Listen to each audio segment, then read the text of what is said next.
plus 3j plus 4k.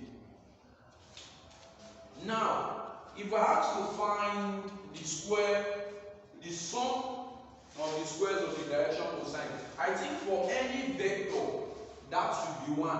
But let's try and see if we can do that with what we have here. Now, finding the direction cosine of a vector is given as n, m, and n, where n is equals to x over r, or absolute length. Let me say square root of x squared plus y squared plus z squared.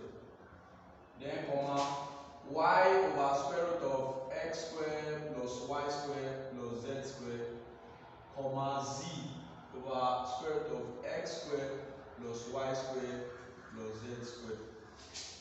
Now, if you look at what we have on the board, this means we will first of all find the absolute value. And I'm trying to find the absolute value. This gives us the absolute value. Let's call it r. R is equal to the square root of x squared plus y squared plus z squared.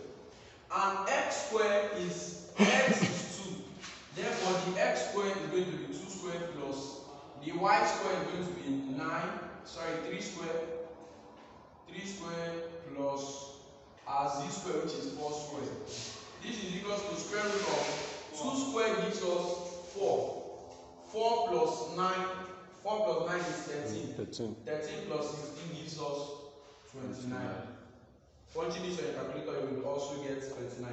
Now remember, we are going to find the sum of the squares of those sum of the squares of the direction cosine. N is equals to x over r. Our x is 2 over square root of 29. M is equals to our y, which is 3 over square root of 29. N is equals to z, which is 4 over square root of 29. Now we are told to find the sum of the square of this.